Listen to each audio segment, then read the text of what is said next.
Hello, everybody, and welcome to Take the Stage, the opera podcast. We're doing a last-minute holiday bonus episode with the amazing Rachel Willis-Sørensen. She's a top-notch voice, but even more exciting for us who love and follow her is that she has a mentor's heart. She's going to be sharing with us tidbits of wisdom about mental health as a performer, performance anxiety, and other opera career stuff. Is everyone saying no to your singing career? Well, we here at Take the Stage Opera Podcast say toy, toy, toy. Find out what is holding you back so you can stop waiting in the wings and go out and get your standing ovation. There are no forbidden topics here, so get your ticket and find your seat. In bocca al lupo!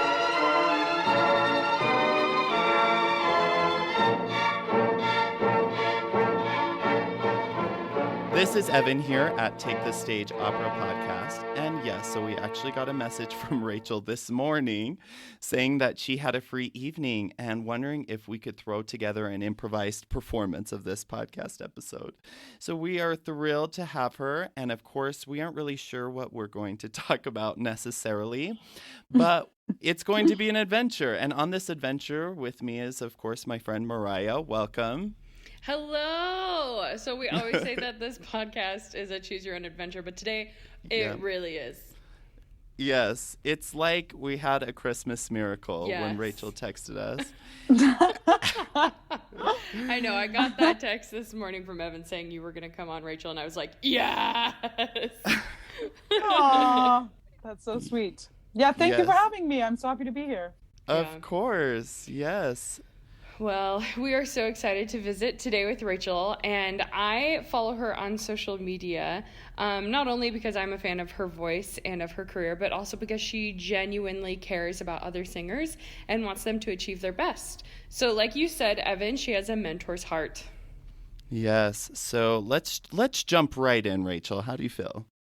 How do I feel? Oh, it's a rough time, am I right? The Twilight Zone, the Corona Twilight Zone. So I lost a lot of work, and I'm trying to come to terms with making like 20% of my income and making it work to keep my family afloat. That's a big challenge, but luckily, I have been trying to be smart financially, and I have, for example, since I'm on the road right now, I mean, ideally I could just go home, but I guess because of the coronavirus, it'll make it more difficult to travel. So I've decided to just sort of bum around living out of a suitcase, which is complicated and challenging. But my house in Utah, I renovated into like 2 separate apartments, and I'm renting it out. So it's turning a little bit of a profit. So hopefully I won't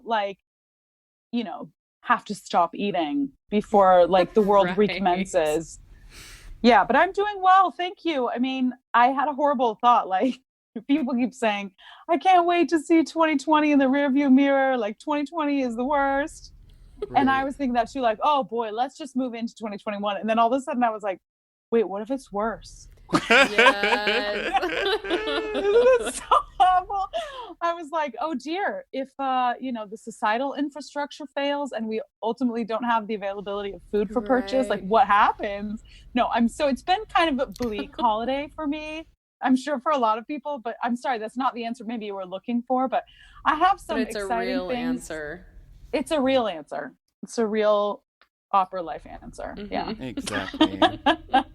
At the darkest point of this Corona nightmare, I was like, is it really responsible to teach people this profession that's like clearly going to have to suffer? And then I realized it absolutely is, because to my mind, fulfilling your potential in one area like ultimately adds value to your whole life, even if you don't pursue it professionally, or even if these are skills, and utilizing your body in a specific way, and the self-control, the discipline, and ultimately the fulfillment that you get out of the creation of art is worthwhile, even if it doesn't have to be your vocation. Exactly. Or excuse me, how do I put this? It doesn't have to be your job in order to be a vocation. That's what I mean. Sure. Absolutely. So I feel like that's the really worthwhile use of time and energy, teaching lessons, taking lessons, maybe in any way. And like, it's just something that I've noticed. For example, I taught many, many lessons in the first confinement, and I met people from all over the world. I taught all kinds of lessons over Zoom or Skype. And I found that like the act of singing itself is such a reward. Sure. Do you know what I mean? Yes. I just think it's really healthy for people, particularly now. So I'm really grateful to have been a part of that. So let's talk a little bit about your teaching and your hashtag Real Opera Life and your school on social media, and how did that come about, and what kind of rewards have you experienced from that? Well, I in the first confinement I started teaching. Luckily my master's degree is in pedagogy because I went to BYU in Utah and they didn't offer a performance master's. Okay. So like incidentally, I got a degree in pedagogy. Part of it was teaching non-majors group voice classes and teaching private voice. And I really enjoyed it. Like I found it to be really rewarding to help people discover ultimately themselves, because in my opinion, the greatest thing you can do with your voice is to be uniquely yourself. And I think we learn a lot of similar tools, but ultimately what you're trying to do is strip away the tensions to reveal like the individual. And there's something so amazing about that, in my opinion. So I really enjoyed teaching all these students, but then I put it away for so long and never taught. I mean, occasionally somebody would ask me like, oh, you know, and maybe another singer in a cast I was working in, or like a student that was in the town where I was, would ask for a lesson. And I have taught various lessons throughout the years, but not really like in any sort of regular way. Sure. Yeah.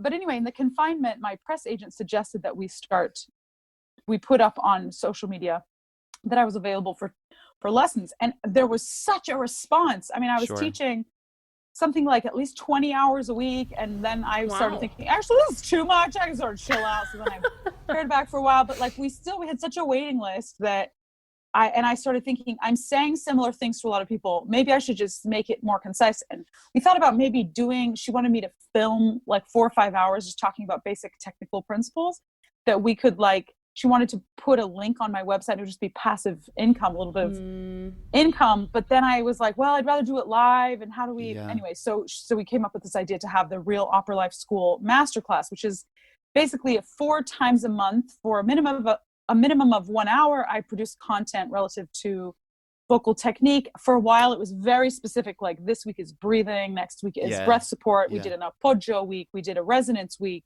We did a chiaroscuro week, you know, all these things. And then eventually I just realized, and I think the idea was to have it really focused on specific singing principles. But it evolved more and more. And I found well, anyway, now we're more teaching like individual 20-minute sessions, which I post to the group every week, but something like 30 classes are still available in the group. So for the low monthly fee of $30 a month, you can access all the content. And then it's a much cheaper way of getting private lessons with me, because I'm doing, like I said, probably about 3 20-minute sessions for free a week, and then answering any questions. And so that's how that evolved. It was actually my press agent's brainchild, and I love it. I love it because I'm already excessively candid on my social media about my experiences, but it's not professionally a good move to tell all, because you never know, not all the experiences, to be honest, are positive, and I want to be careful, but I also think people shouldn't go into this with their eyes closed. They should really know what sort of experiences might await them. So I'm grateful to have found a platform where behind the safety of a paywall, I'm able to be extremely candid. And I just say these are the things that have happened. These are the conditions, these are the circumstances, these are the rewards, these are the difficulties. And I find I'm just being really, really honest. And a lot of the students have expressed to me their gratitude, because it's if your job is at stake, you're going to sugarcoat the thing. You know what I mean? Right. Even if it disadvantages the listeners. Yep. And I don't really want to do that. But it's not, that makes it sound like I talk about how bleak it is. But I mean, mostly there is a sort of, in my opinion, there's a kind of an underbelly in the teaching of young singers in the United States, particularly, where they're quasi abused by failed singers who are hired to teach them things. Sure. Right. And the bitterness and the jealousy and it causes a really interesting psychological state, wherein a lot of the singers that were my contemporaries when I was going through the Young Artist program graduated, and like were just destroyed. Like they were just demoralized to the point of not wanting to pursue the career anymore, but having to do it financially. They had no choice. It's their most marketable skill. And I just thought, the thing is, the way we're training young artists in the US, or the way they were, I noticed in several different programs that I did, is precluding their ability to create the art that even the people doing the training themselves are seeking. So where is this disconnect, and like, how do we solve it? And how I personally overcame those problems and tried to become more of myself, and how I noticed that the truer I have been to myself, the more success that I have had as an artist. So I'm trying to share these messages, these complex and sort of like sometimes ugly messages with the greater public, because I realized no one is saying these things. No one is giving this information to these young singers who need it in order to make the art thrive. So it's like sort of a long-term, I mean, it just seems to me like if we keep demoralizing young singers because they're young, because they're under polished, or if we keep trying to homogenize them, we're going to kill the art form, you know? Yeah, and that is a tragedy, in my opinion. Yes. Right. Sorry, real talk. Real talk. I love how you guys are like, we just want to keep it positive. No, cool. I will. No, and I think that's perfect. And Evan and I have actually talked about that. I can't remember if it's been in previous episodes or if we just talk about it in general. But yeah. And I have a student who, I don't know if she still is a part of the Real Life Opera School, but she paid that $35 a month and was going to your stuff for a couple of months, and she loved it. And she would always talk to me about it. And yeah, so you're doing great things.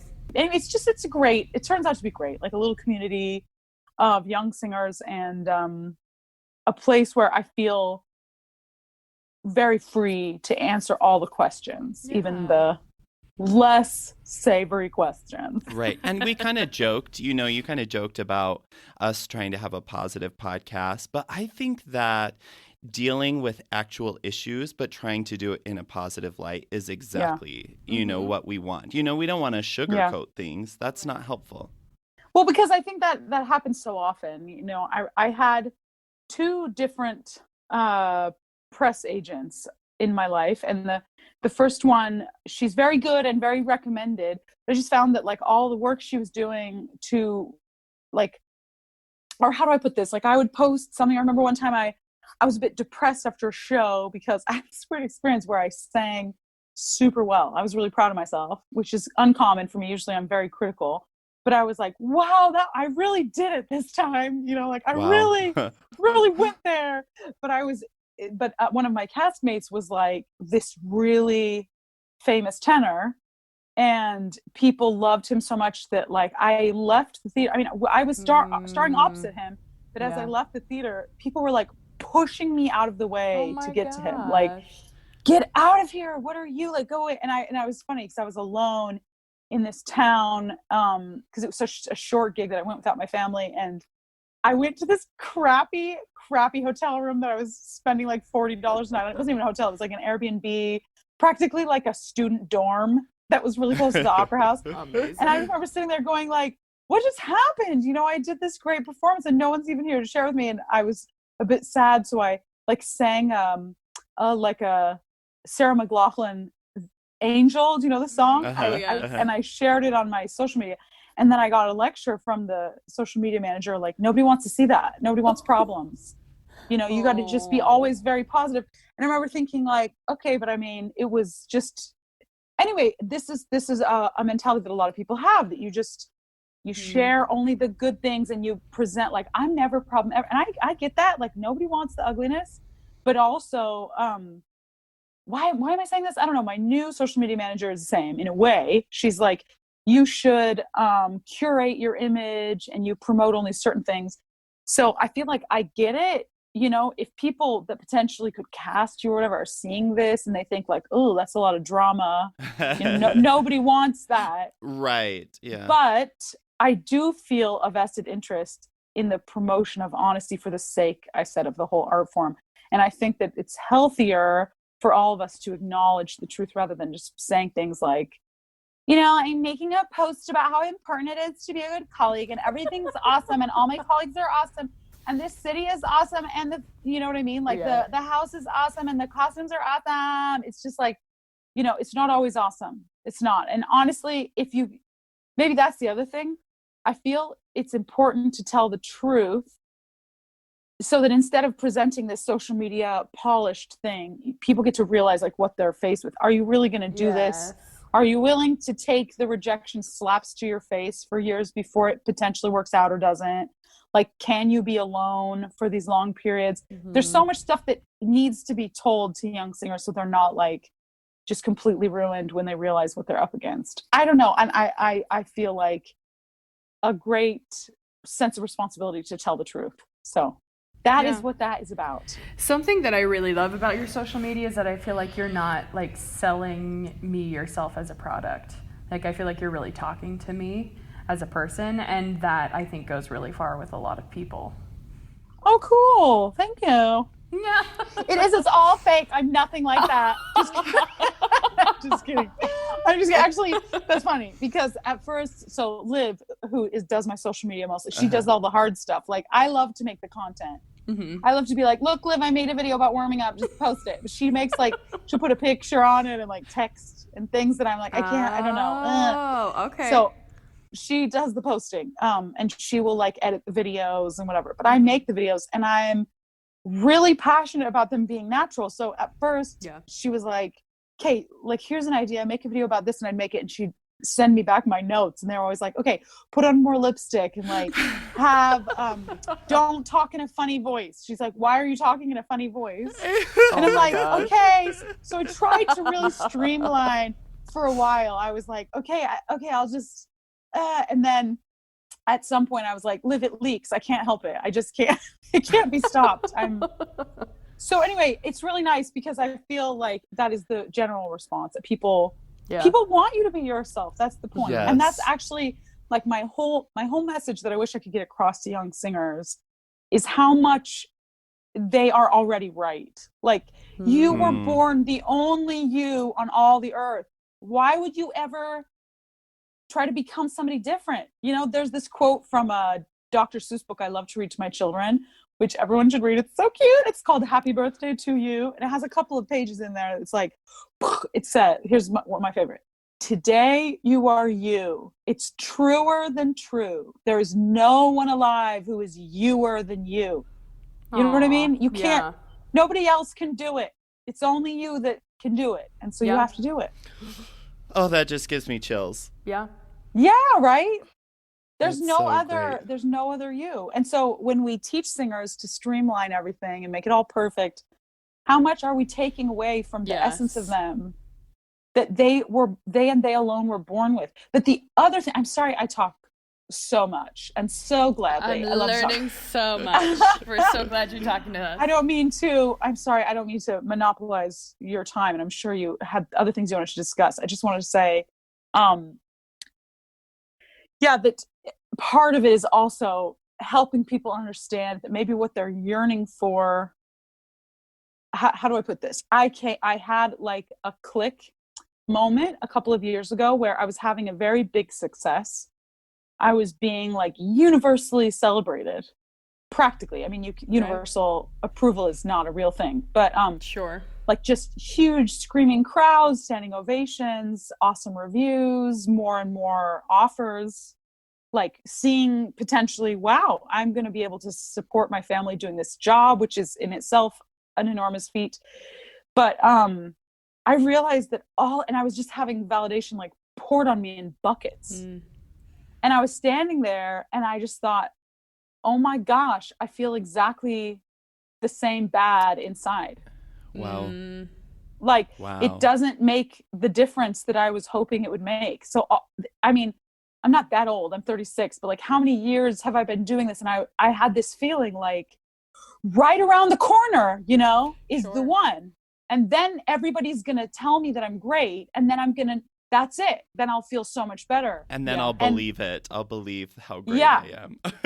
Then I'll finally believe that I'm worthy or whatever. Yeah. And then when I realize like, oh my gosh, I'm the most validated person in my immediate sphere, and I feel like garbage. Like, why? What is that? So, and then, I realized, actually, this is so stupid, but Frozen 2, right? Did anybody watch Frozen 2? Please, Oh, let's yes. talk about Frozen 2. I can't even. I was visiting some adults. I was at like an adult party with adults, and I took my children to Frozen 2. I don't know that independent of my children, I would have necessarily like gone to the cinema to watch Frozen 2, but I did, and I went twice, and I was weeping both times. And when she follows the voice to like find herself, and then she says, "You are the one you've been waiting for all of your life," I was like, oh my gosh, it's true. You know, there was no secret ingredient. But anyway, it's true. So that's the other element that I want to encourage people on social media to evaluate their motive and think like, what is the real need here? Because the need to be famous or the need to have an opera career, like, what are you actually trying to accomplish? Because I think the pursuit of that also can inhibit your art. Yeah. If you are in the pursuit of truth, in the pursuit of beauty, in the pursuit of, love of your fellow men, all these noble, positive things, you're going to incidentally create beautiful art. But if you are in the pursuit of greed, of selfishness, of, masturbatorial, like ego megalomania, you're not going to, it's not going to work out. Your art will suffer. And I think there is a lot of art like that already exists. There are a lot of artists who are doing that kind of thing. And ultimately, it's fine, but it's definitely not what it could be. And the difference when you see an artist performing and it's coming from their soul and it's speaking to yours, and that's the kind of thing that really, it makes a difference in the world. It's not just about glamour or money or I don't know, like validation. If it's about something like the act of giving to the audience and the act of receiving from the audience, also like this, what's the word I'm looking for? Synergistic exchange. This is magic. This is for me the whole point. So anyway, I think that there's a lot to consider beyond like, what is your breath support doing? And like, how is your appoggio? And like, are your vocal cords closing? Those things are fun to talk about because I love, that's the pursuit of my life. It's like perfect vocal technique. Yeah. But the real point, that's just a vehicle. You know what I mean? Yeah. And I think the real thing that I really want for everyone that I'm interacting with is like for them to realize that they were born worthy and that their message deserves to be shared. And how can we get the tension away so that message is more clearly shared with the world?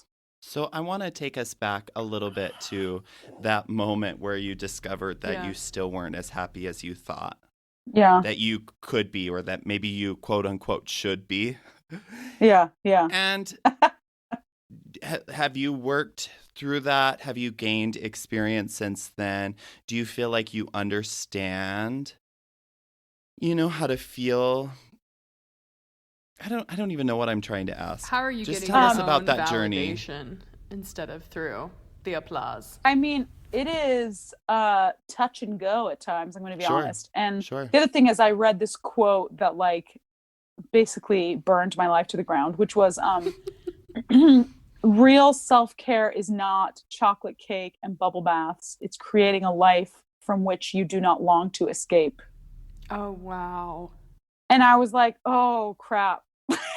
I am definitely using my job to escape from some of the hardships of my life. And then I was like, what do I do? So this is the birthplace maybe of the positive adjectives.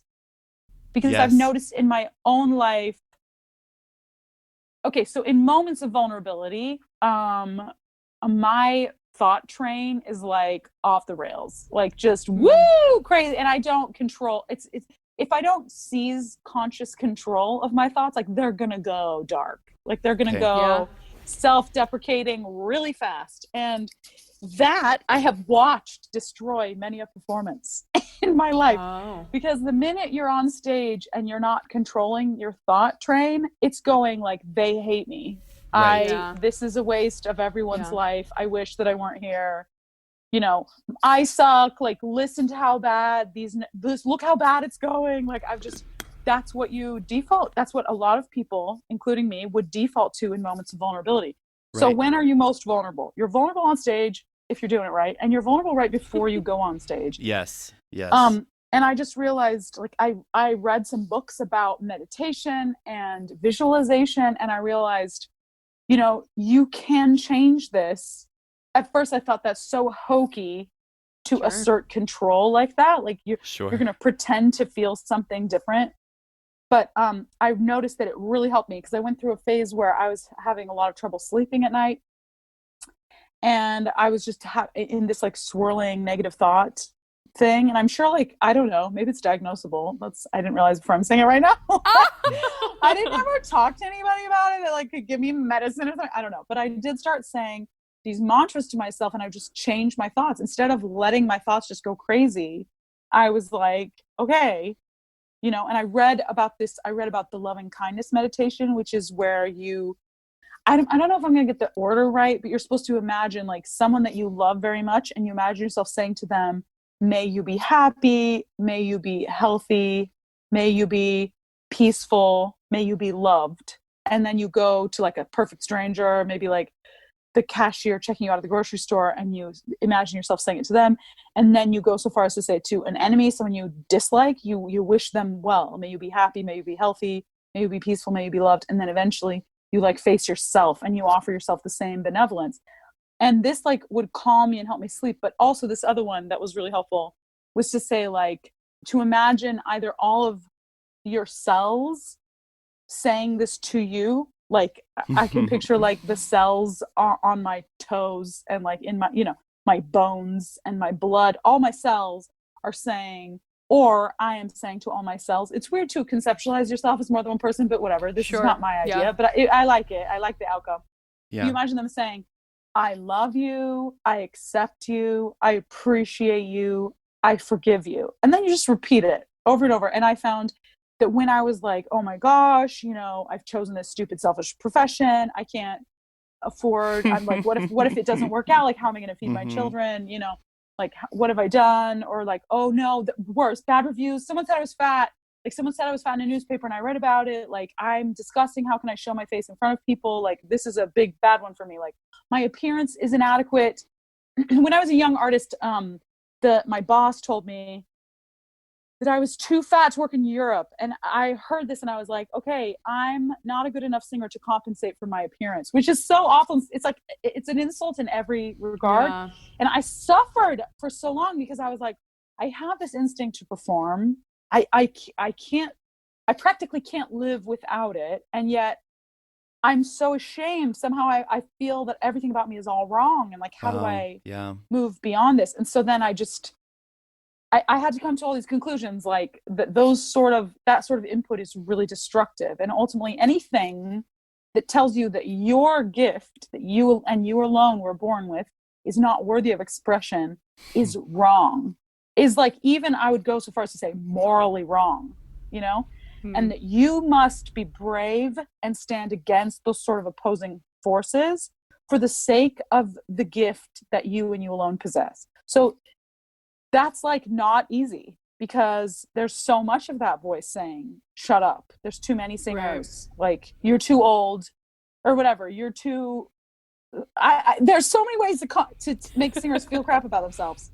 There's so many ways. You can't even make there's not a list in the world long enough to tell you all the bad things that have been said to people who are brave enough to put themselves out there in the arena. But ultimately, so there are a lot of helpful things. So somewhere on the list of questions that you sent me, you said, like, what is a book to read? And I'm going to say Daring Greatly by Brene Brown. Yay. Like, life-changing, game-changing. And I think this is the one with the quote, like, it is not the critic who counts. It is the person out there bloody and sweaty in the arena. They're the one who counts. Yes. So anyway, the birthplace of the positive adjectives was realizing that, like, I don't know if it's because I don't think anybody's born full of like self-loathing, but I think you are taught somehow because of the ugliness in other people's hearts. They like try to put it into you, and it works. When you're young and impressionable, you're like, oh my gosh, you're right. I am repulsive. I didn't even know that. Like, my parents basically loved me, but now what happened? Like, now I'm in the world and I realized, I didn't realize I'm so gross. Anyway, I think we all have this to some degree or another. And if we're not careful in moments of vulnerability, those are the like reverberating, nasty voices that will take over and rob us of our joy.